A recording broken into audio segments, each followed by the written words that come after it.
അസ്സലാമു അലൈക്കും വറഹ്മത്തുള്ളാഹി വബറകാതുഹു. അൽഹംദുലില്ലാഹി റബ്ബിൽ ആലമീൻ. അസ്സലാത്തു വസ്സലാമു അലാ അഷ്റഫിൽ മുർസലീൻ വഅലാ ആലിഹി വസ്വഹ്ബിഹി അജ്മഈൻ വമൻ തബിഅഹും ബി ഇഹ്സാനിൻ ഇലാ യൗമിദ്ദീൻ.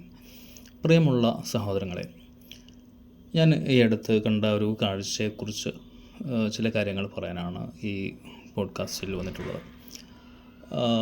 നമ്മൾ ഈ വലിയ മാലിന്യ കൂമ്പാരങ്ങൾ ഒക്കെ നമ്മൾ കണ്ടിട്ടുണ്ടാവും. നമ്മൾ വീടുകളിൽ നിന്നും സ്ഥാപനങ്ങളിൽ നിന്നൊക്കെ ശേഖരിച്ചു കൊണ്ടുപോകുന്ന കോർപ്പറേഷൻ്റെയും മുനിസിപ്പാലിറ്റിയുടെയൊക്കെ വാഹനങ്ങളിൽ കൊണ്ടുവന്ന് പോകുന്ന വേസ്റ്റുകൾ, അത് കൂട്ടിയിടുന്ന സ്ഥലങ്ങൾ, അത്തരം സ്ഥലങ്ങളുടെ അടുത്തുകൂടെ പോകുമ്പോൾ തന്നെ നമ്മൾ മൂക്ക് പൊത്തിയിട്ടാണ് പോകുക. വലിയ ദുർഗന്ധം ഉണ്ടാകും. അതുപോലെ അതിൻ്റെ പരിസരത്ത് താമസിക്കുന്ന ആളുകൾക്കൊക്കെ വലിയ ബുദ്ധിമുട്ടായിരിക്കും. അവരുടെ കിണർ വെള്ളം മോശമാകും, പിന്നെ ഈച്ചകളുടെ ശല്യം, ഇങ്ങനെയുള്ള ബുദ്ധിമുട്ടുകളൊക്കെ നമ്മൾ പറയാറുണ്ട്. മാലിന്യ പ്രശ്നം വലിയ ഒരു പ്രശ്നമാണ് നമ്മുടെ നാട്ടിൽ. ഇതിൽ വലിയൊരു അളവിൽ വലിയ തോതിൽ പ്രയാസം അനുഭവിക്കുന്ന ഒരു വിഭാഗം ഈ മാലിന്യം ശേഖരിക്കുകയും വേർതിരിക്കുകയും ചെയ്യുന്ന തൊഴിലാളികളാണ്. നമ്മളതൊന്ന് കുറച്ച് സമയം ഒരു മാസ്ക് ഇട്ടിട്ടോ മൂക്ക് കുത്തിയിട്ടോ ഒക്കെ എങ്ങനെയെങ്കിലും അത്തരം ജോലികൾ ചെയ്യുന്നവരുടെ അടുത്ത് പോയി നിന്ന് നോക്കിയാൽ അവരുടെ അവസ്ഥ എത്രമാത്രം പരിതാപകരമാണ് എന്ന് നമുക്ക് മനസ്സിലാകും. നമ്മളെപ്പോലെ തന്നെയുള്ള മനുഷ്യരാണല്ലോ, അവർക്കും വൃത്തിയിൽ നടക്കണമെന്നും അതുപോലെ ആരോഗ്യത്തോടു കൂടി ഇരിക്കണമെന്നൊക്കെ അവർക്കൊക്കെ ആഗ്രഹമാണ്. പക്ഷേ ഈ മാലിന്യങ്ങളിൽ ദുർഗന്ധങ്ങൾക്കിടയിൽ ജോലി ചെയ്യാൻ അവർ നിർബന്ധിതരാണ്. ഇതിപ്പോൾ നമ്മൾ പറഞ്ഞിട്ട് എന്ത് കാര്യം? അങ്ങനെ ജോലി ചെയ്യാൻ ആൾക്കാർ വേണമല്ലോ എന്ന് നമ്മൾ ചിന്തിക്കും. പക്ഷേ ആ ഒരു അവസ്ഥയ്ക്ക് നമ്മളെല്ലാവർക്കും പങ്കുണ്ട് എന്നുള്ളതാണ്. യഥാർത്ഥത്തിൽ നമ്മൾ റെയിൽവേ സ്റ്റേഷനുകൾ അതുപോലെയുള്ള മറ്റ് സ്ഥലങ്ങളിലൊക്കെ തന്നെ വേസ്റ്റുകൾ ഇടാൻ രണ്ട് തരത്തിലുള്ള വേസ്റ്റ് ബിന്നുകൾ ഉണ്ടാവും. അതായത് ബയോഡീഗ്രേഡബിൾ ആയിട്ടുള്ള, അതായത് നമ്മൾ ദ്രവിച്ചു പോകുന്ന ഭക്ഷണ സാധനങ്ങൾ അതുപോലെയുള്ള സാധനങ്ങൾ മാത്രം, കടലാസ്, മറ്റ് ഭക്ഷണ വസ്തുക്കളൊക്കെ ജീർണിച്ചു പോകുന്നതാണ്.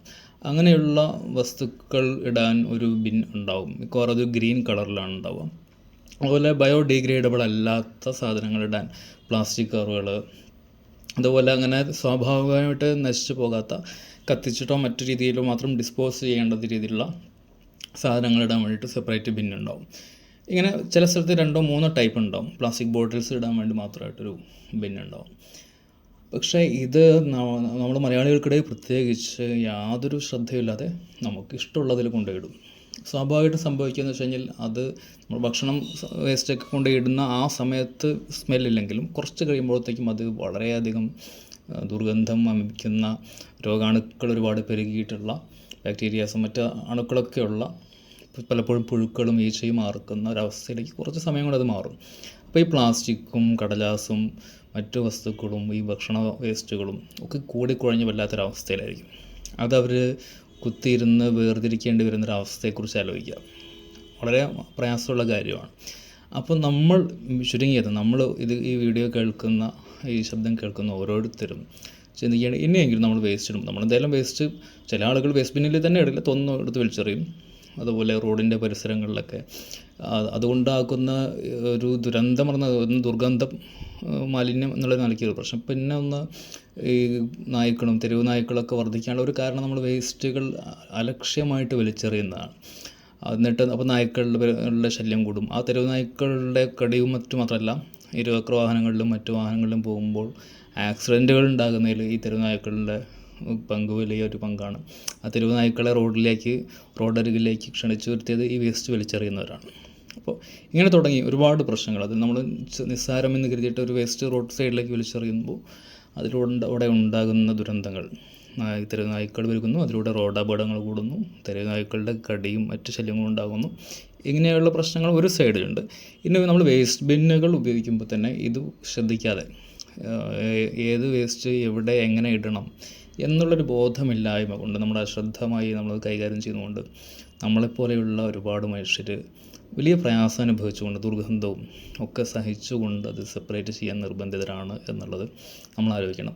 അപ്പോൾ ഇതിലൊന്ന് നമ്മൾ വേസ്റ്റുകൾ നമ്മൾ കൈകാര്യം ചെയ്യുന്നതിൽ പരമാവധി നമ്മൾ മാലിന്യങ്ങൾ അതിൻ്റെ ഉറവിടത്തിൽ തന്നെ സംരക്ഷിക്കുക എന്ന് നമ്മുടെ നാട്ടിലുള്ള ഏജൻസികളും ഗവൺമെൻറ്റും ഒക്കെ പറയാറുണ്ട്. പറ്റുമെങ്കിൽ അങ്ങനെ സ്വന്തമായിട്ട് പിന്നെ ആ മാലിന്യങ്ങൾ ഡിസ്പോസ് ചെയ്യാനുള്ള സംവിധാനങ്ങൾ നമുക്ക് ഉണ്ടാകുക. അതല്ലാതെ ഇതുപോലെ നമ്മൾ പൊതു സംവിധാനങ്ങൾ, വേസ്റ്റ് ബിന്നുകളൊക്കെ ഉപയോഗിക്കുമ്പോൾ ഇതുപോലെ അതിൻ്റെ പ്രോപ്പറായ നിലയിൽ ഏറ്റവും അതിൻ്റെ ജീവനക്കാർക്ക് പ്രയാസമുണ്ടാകാത്ത രീതിയിൽ തന്നെ സെപ്പറേറ്റ് ചെയ്ത് പ്ലാസ്റ്റിക് കവറുകളൊക്കെ ആണെങ്കിൽ അതിൽ തന്നെ ഫുഡ് വേസ്റ്റ് ഒക്കെ ഉണ്ടെങ്കിൽ അത് കഴുകി വൃത്തിയാക്കി അങ്ങനെ നമ്മൾ സെപ്പറേറ്റ് ചെയ്ത് കൊടുക്കുകയാണെങ്കിൽ വലിയൊരു നന്മയായിരിക്കും.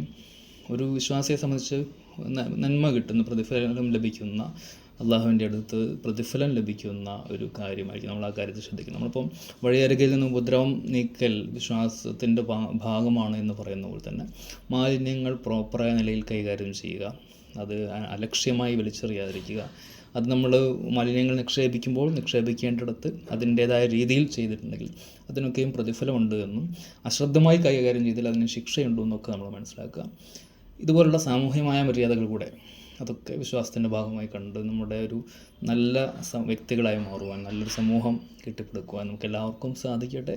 അസ്സലാമു അലൈക്കും വറഹ്മത്തുള്ളാഹി വബറകാതുഹു.